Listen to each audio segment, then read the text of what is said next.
hal a po chi hal a po chi hal a po chi ក្នុងការសរសេរប៉ុន្តែនៅពេលដែលយើងអានយើងអត់អាន hal a po chi ទេយើងអាន hara po chi hara po chi hara po chi លោកតាបាទអញ្ចឹងនៅក្នុងការអានគឺយើងលើក real នេះឡើងមកនៅបាទអញ្ចឹងនៅពេលដែលយើងលើក real នេះឡើងទៅលើ real វានៅជាប់ជាមួយនឹងស្រៈ a អញ្ចឹង ហាបាត់ real ហើយដោយសារយើងរុញ real ឡើងទៅលើអញ្ចឹង hara po chi ឃើញទេបងប្អូនគ្នា hara po chi ប្រែថាលោកតាបាទតោះយើងមើលមួយទៀត an a yo បាទ an a yo ឃើញទេនេះ chi ស្មើនឹងអក្សរអីអ្នកទាំងអស់គ្នាកាលពីវីដេអូមុនយើងបានរៀនហើយអំពី patching បាទអញ្ចឹងនេះ chi នេះស្មើនឹងអក្សរ no មែនទេនៅចាំបានទេចាអញ្ចឹងនៅពេលដែលនេះ chi នេះស្មើនឹងអក្សរ no អសារ a នោះ an a yo an a yo ក្នុងការសរសេរប៉ុន្តែនៅពេលដែលយើងលើកជើងយើងទាញ chi នេះឡើងមកនេះមួយបាទអ្នកទាំងអស់គ្នាមើលទៅអញ្ចឹង an cha yo ក្នុងការអានតោះនេះបាទអញ្ចឹងខ្ញុំឧទាហរណ៍កន្លែងហ្នឹងសេធំឲ្យទាំងអស់គ្នាស្រួលមើល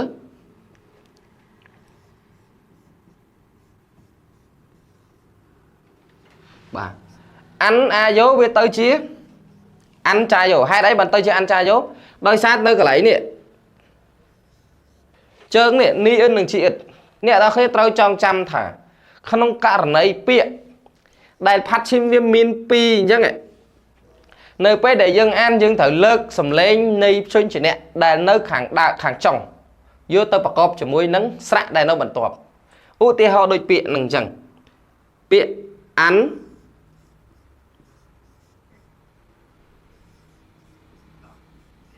ានចាយោអញ្ចឹងនៅពេលដែលគេសរសេរគឺគេត្រូវលើកជីអ៊ឺតនេះឡើងទៅលើអញ្ចឹងទៅជាអាននេះអញ្ចឹងអានេះ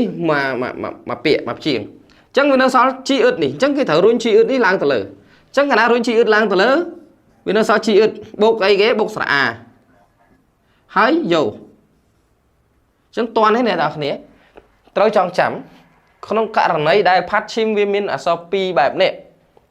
អញ្ចឹងនៅពេលដែលយើងអានគឺយើងរុញអាព្យាង្គឬក៏ព្យញ្ជនៈដែលនៅខាងចុង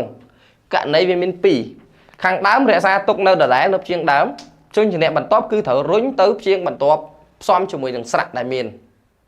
អញ្ចឹងដូចអានចាយោយើងរុញជីអ៊ឺតឡើងមកលើមកវាទៅជាអានចាយោឃើញទេអានចាយោយល់ទេបងប្អូនកន្លែងហ្នឹងបាទស្ដាប់តន់ទេណាបាទអញ្ចឹងអត់ប្រវាក់ទេកន្លែងហ្នឹងបាទ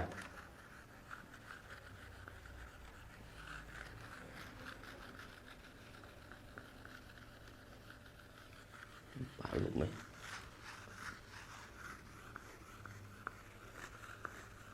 ចឹងអានចាយោប្រែថាអង្គុយបាទអានចាយោអង្គុយ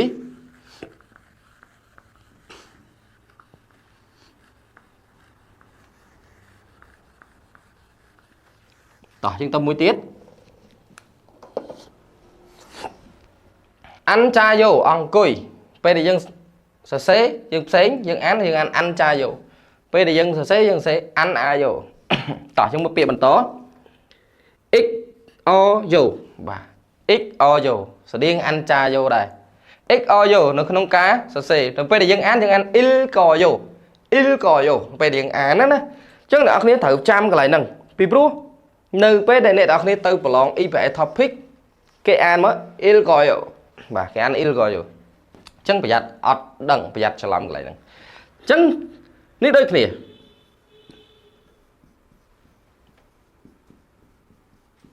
អត់ច្បាស់ទិញអញ្ចឹង il x o yo នៅពេលដែលយើងអានយើងលើក key យកនេះឡើងមកនេះអញ្ចឹងកន្លែងនេះគឺវានៅសល់ il key យកប៉ះស្រអខយោអញ្ចឹងទៅជា il ko yo ប្រែថាអានបាទ il ko yo អានមួយទៀតឈោអាយោបាទឈោតអាយោបាទហ៊ីអ៊ឺតនេះស្មើនឹងអក្សរតមែនទេនៅក្នុងផារឹមបាទការចេញសំឡេងអញ្ចឹងឈោអាយោប៉ុន្តែក្នុងករណីហ៊ីអ៊ឺតបែបនេះគឺយើងអត់បញ្ចេញសំឡេងទេនៅលើហ្នឹងអញ្ចឹងវាទៅជាឈោអាយោបាទឈោអាយោតោះនេះបងប្អូនបាទ